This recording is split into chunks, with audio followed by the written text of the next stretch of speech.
12 de octubre es una fecha muy significativa por varios aspectos y es una fecha que también ha tenido muchas mutaciones. Ha cambiado desde el Día de la Raza hacia el actual Día de la Diversidad y del respeto de la diversidad cultural. Pero sin duda que hay unos protagonistas que no sé si quisieron serlo, pero son en definitiva los que generaron esta historia y los que hace más de 500 años intentaron resistir, intentaron mantener su esencia, su historia, su cultura, y después de esos 500 años, al día de hoy todavía tenemos estos pueblos originarios, tenemos representantes y tenemos gente que obviamente este 12 de octubre no es un día de celebración. Son las dos partes de la historia y lo vamos a intentar conversar en primera persona. Estamos con Natalia Ochea de la comunidad Lixín, comunidad comechingona de Calamuchita. Natalia, buenas noches, gracias por venir hasta Río Tercero. Buenas noches, Pedro. Así es, sí, bueno, me voy a presentar en mi lengua. No Cani Natalia Ochea, comunidad comechingón Lixín del Cerro San Lorenzo. Te dije, yo soy en la lengua, Natalia Ochea es mi nombre español. Tenemos nuestros nombres originarios también. Poma Mama es el mío en nuestra lengua, que significa la madre puma, y de la comunidad comechingón Lixín. Lixín en nuestra lengua es entre árboles o entre el monte. ¿Dónde queda, justamente para entender el Bien, significado? a 12 kilómetros de Río de los Sauces y a 30 de Berrotana. En el Cerro San Lorenzo. Cerro San Lorenzo de Lixín. ¿Desde cuándo están ahí como comunidad comechingona? Bueno, que estamos en ese lugar a 6 generaciones, pero el autorreconocimiento y que nos empezamos a formar como comunidad comechingona hace 5 años. ¿Por qué hablas de autorreconocimiento? Autorreconocimiento es, nosotros nacimos, nos criamos con todos nuestra espiritualidad y todo, bueno, lo que los abuelos nos iban transmitiendo, ¿no? Pero nunca nadie nos dijo que éramos indígenas. Quizás era una manera de protegernos, ¿no? De que los abuelos tenían de protegernos. Somos muy discriminados en muchos casos, y más en esas épocas. Mi abuela era mamá de 10 hijos, y había una señora ahí muy cerquita que ella se reconocía indígena y sufría muchísimo. Y entonces estamos hablando de 50 años atrás. Si ella decía que alguno de sus hijos era indígena y iba a sufrir eso, no lo permitía. Era una forma de resguardarlos. De resguardarlo. Bien. Pero le seguía transmitiendo los saberes. Porque en cada una de las actitudes, en cada uno de los quehaceres que se hacía en el campo, se iba transmitiendo silenciosamente, ¿no? Era cuidar nuestra cultura. ¿Y cuándo comienza este proceso de autorreconocimiento? ¿Cuándo sale a la luz y cuándo ustedes lo descubren? Bueno, yo canto desde que tengo uso de razón. Mi papá siempre nos cantaba y era muy significativo para nosotros después de terminar de todos los quehaceres. Mi papá era el reunirnos y el cantar. Como forma de agradecimiento de terminar el día, ¿no? Era como una ofrenda, por llamarlo de una manera. Y bueno, así me crié, siempre cuidando nuestras costumbres, para nosotros el folclore, porque por medio del folclore podíamos ir contando de lo nuestro. Y cuando soy más grande, ya más profesionalmente, empiezo a cantar, nunca dejando ese rubro, siempre el folclore. Era lo que yo sentía, por ahí me gustaba cantar otras cosas, otros géneros. Pero el folclore era mi fuerte, era lo que yo sentía muy adentro, el hablar del cerro, del viento, no sé, al cantarle al amor. Y así comienzo con una samba que se llama El Antigal. Para mí era un tema que hacía varios años que estaba dando vuelta y necesitaba conocer más su letra, más profundo, porque había partes que no conocía y quería profundizar. Entro a internet gracias a estas redes sociales que si son bien usadas son muy útiles, y me encuentro con el primer centro de interpretación indígena, el Antigal, en Buenos Aires. Allí conozco a una cacique, que es Cacique Nalá, quien marcó un antes y un después de mi vida y en mi identidad.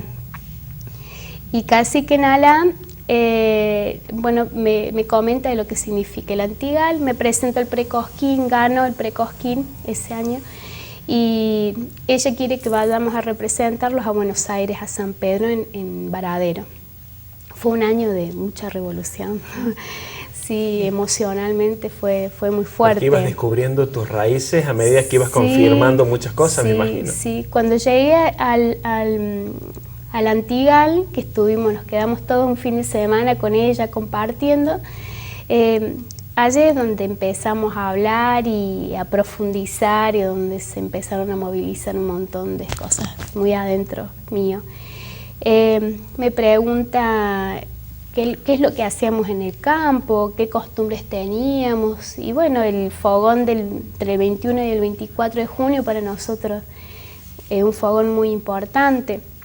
Y me dice, ¿y qué es lo que festejan ustedes? Y el día de San Pedro y San Pablo, San Juan, que es en la creencia en la Iglesia Católica, ¿no? Y me dice, ¿vos sabés que ese es el día del Año Nuevo Indígena? Dice, esa es una celebración, una de las más importantes para nosotros. El Año Nuevo Indígena, el que corresponde a este hemisferio, es entonces. Allí empieza para nosotros. Esa era una manera de la que nuestros abuelos silenciosamente siguieron esas costumbres. Y bueno, de ahí me vengo con un montón de preguntas, y bueno, así innumerables, que coincidíamos. Estaba mi suegra, mi marido, y me decían, ¿cómo nunca nos dijiste esas cosas? Pero ¿cómo no las voy a, no las voy a decir? Uno se refleja con el hermano cuando se encuentra. Yo que les iba a contar a ellos que mi bisabuela llamaba el viento. A lo mejor no me iban a entender porque para nosotros era normal. Pero cuando te encuentras con el hermano, ahí te animas y uno se abre, ¿no? Otro no va a entender de nuestra espiritualidad. Me vine a Berrotarán y me dijo, no, Nati, usted es indígena, pero de acá. Vaya y empieza a preguntar a los abuelos. ¿Te emocionó eso? Sí, fue un orgullo, fue un orgullo inmenso. Creo que fue ahí descubrir qué era lo que en realidad me pasaba, porque yo me sentía diferente en algunas cosas, en algunas formas de pensar, porque mi forma de vestir era más rústica. Uno se da cuenta en la esencia que uno tiene. El vínculo con la tierra, con los ancestros. Con los animales, con las plantas, el respeto que uno tiene, aparte con el que nos criamos, ¿no? Mi papá no nos dejaba matar los animalitos. El animal que se mataba era para el que se comía, no se mataba por matar, por deporte. No sé, en las fechas que había que hacer las siembras, porque había que fijarse en la luna, si el sol de qué forma se entraba. Son un montón de detalles que uno agradece tanto. Entonces vos estabas a lo mejor con los chicos y, no sé, antes de armar el fogón en el campo, y decían, uy, mira cómo se entró el sol, hay que tener cuidado porque mañana se viene viento sur. Y otro lo tomaba como chiste. Claro. Para nosotros era normal, pero es lo que nos fueron transmitiendo. Y, Nati, ponete otra ropa, no te pongas así, vos siempre estás... Sí, ponete algo más, no sé. Y te das cuenta que tu esencia lo traes en la sangre, lo traes. Porque ese apego al fuego, ese fogón, pasar noches, no sé, es parte de nuestra cultura, es una forma de agradecimiento. Hablabas recién de la música, ¿te animás a hacer un poquito a capela? Sí, bueno, vamos a hacer un pedacito de una samba. Samba, que es la que me recuerda mucho a mi niñez y a mi papá, que ya no está físicamente, pero sí está espiritualmente. Eso también es parte de lo nuestro, ¿no? Para nosotros ya es un ser superior y es el que nos protege, el que está al lado, no se despega nunca más. El samba del cantor enamorado. Vamos a ver cómo sale. El viejo río Cosquín fue testigo quieto de un desengaño, que un guitarrero cantor sufriera en el arenal cuando se escondía el sol. Que un guitarrero cantor sufriera en el arenal cuando se escondía el sol. Cuentan paisanos de allá que un amanecer se escuchó su canto, que era un lamento de amor que del pecho le brotó y entre los cerros quedó. Que era un lamento de amor que del pecho le brotó y entre los cerros quedó. Quisiera verte volver una tarde de enero. Si vuelve me encontrarás a la orilla del Cosquín con mi guitarra cantora, y en mis labios sentirás que aún perdura el amor que me dejaste al partir. Qué bonito, muchas gracias. Muchas gracias. Muchas gracias por la emoción también. ¿Qué significa en todo este marco el 12 de octubre? ¿Cómo ustedes manejan esta fecha que, bueno, ha tenido muchos cambios en realidad, Sí. Pero habla de ustedes, Sí, ¿no? así nos criamos. Nos criaron en las escuelas festejando el 12 de octubre como el Día de la Raza, ¿no? Qué contradictorio. Bueno, hoy es diferente. Nosotros en Berrotanal se va a entregar un proyecto de ordenanzas por los últimos 3 días de libertad indígena. 11, último día de libertad de los pueblos indígenas. El 12 es el día de duelo, el día más triste. Y el 13 es el día donde comienza la resistencia.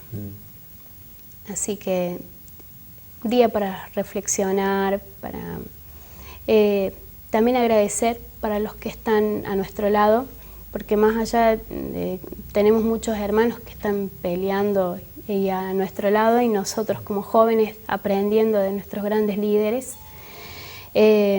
También hay gente que no tiene absolutamente nada de sangre originaria y son más indios. Y resisten y están a nuestro lado y nos están acompañando. Y agradecerles a ustedes porque los medios, esta es una forma de visibilizarnos, de acompañarnos en nuestras luchas. Y bueno, es un día muy importante para reflexionar.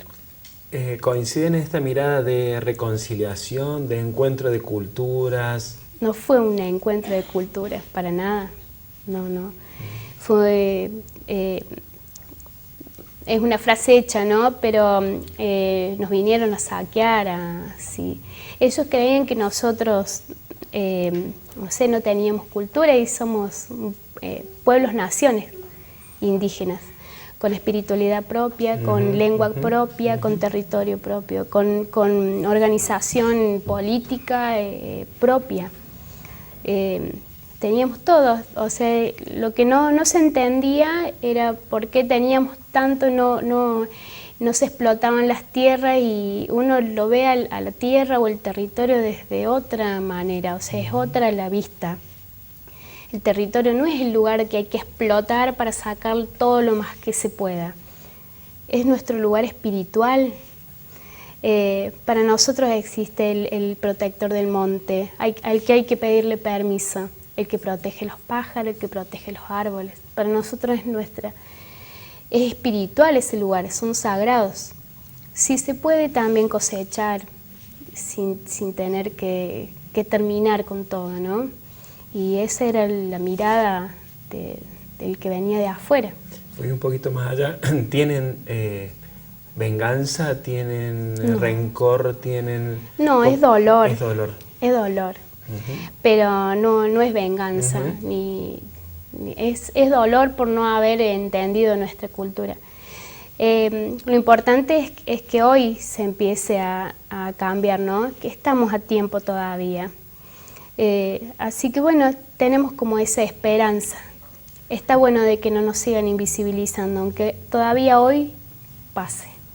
Aunque todavía hoy nos discriminen y crean que no somos capaces de hacer un montón de cosas.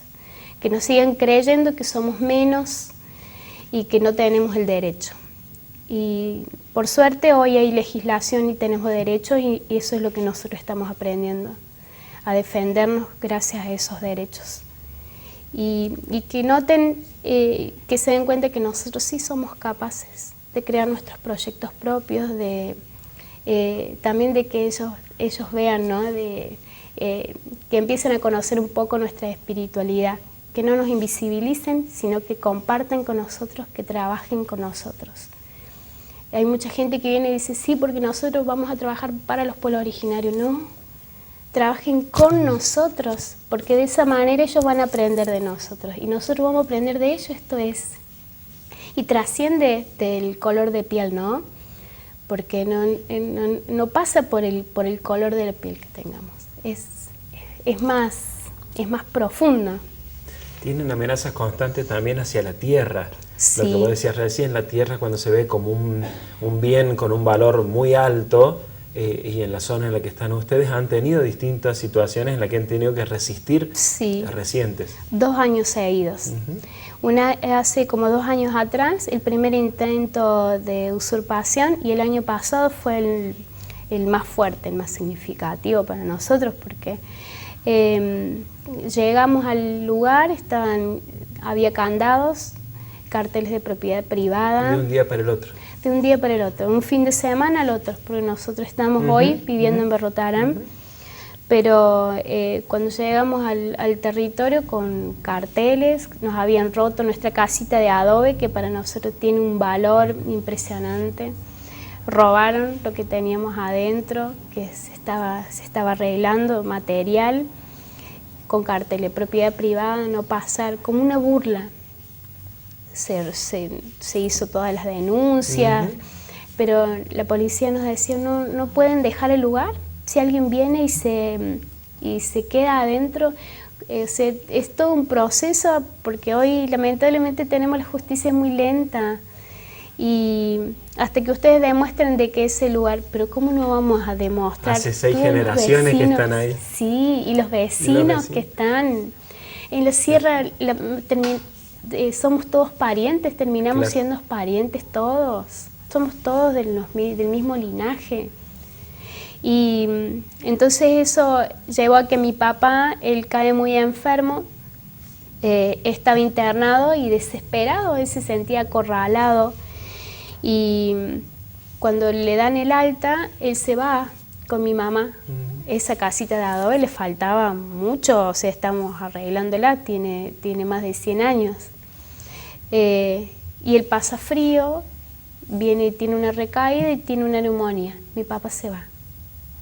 El 18 de septiembre se fue, resistiendo, cuidando ese lugar, su lugar, nuestro lugar, porque él hasta era muy fuerte para nosotros. Los otros días leíamos en estas redes sociales cuando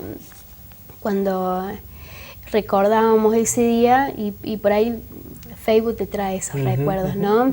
De la resistencia. Y en uno de los mensajes donde mi papá ponía que él íbamos a resistir, así tengamos que dejar la vida ahí. Y así fue. Todo un signo. Sí, ¿no? Sí, dejó todo para seguir luchando por ese lugar. ¿Cómo no nos vamos a sentir orgullosos? ¿Cómo no nos vamos a sentir fuertes para cuidar y proteger ese lugar? Y nuestros abuelos lo hicieron antes. Y hace 524 años nuestros ancestros lo hicieron. ¿Cómo no nos vamos a sentir orgullosos de las raíces y de la sangre que tenemos? Hoy hasta mucha gente por ahí te cuestiona, gente que busca otro, ¿no? Otros te dice, pero si ya ni debe tener nada indígena. Hasta eso. Y la sangre es fuerte. Y la sangre es fuerte, Marta. sí. Y Natalia, ¿cuál sería tu mensaje entonces para la gente, para todos nosotros en este 12 de octubre? que sea un día de reflexión y que nunca es tarde, de que nosotros tenemos esperanzas. Y más los jóvenes que estamos al frente de esta lucha, de que estén con nosotros. Y de que este es el lugar de todos, somos todos hermanos. Nosotros defendemos nuestros derechos, pero hace 200 años es Argentina. Pero antes de que esto fuera Argentina era territorio indígena. Y que le enseñemos eso a nuestros hijos con orgullo, porque los que hoy somos argentinos, en mi caso yo antes era indígena, o sea, antes de ser argentina soy comechingona. Tengo doble, ¿cómo es que le llaman ahora? Doble identidad o doble... Soy comechingona y soy argentina y con mucho orgullo. Y para nuestros hijos que hagamos eso, que le contemos la verdadera historia. Hoy somos argentinos con esta historia y que se sientan un poco orgullosos de eso. ¿Nos saludas en tu lengua, como hiciste al inicio? Sí, no cacani Natalia Ochea, y muchas gracias. Muchas gracias por este encuentro, por este compartir y bueno, que tenemos esperanza de que se sigan uniendo a nosotros y que no tenemos, en nuestro caso, desde nuestra comunidad, porque no puedo hablar por todos, hablamos desde nuestro lugarcito. Sí, es un día de mucho dolor, pero tenemos esperanza de que esto tenga un cambio. Muchas gracias, espero que la gente haya sentido la emoción y la identificación de pertenecer a un pueblo originario. Muchísimas gracias por este tiempo. Muchas gracias, Pedro. Muy amable. Ya seguimos.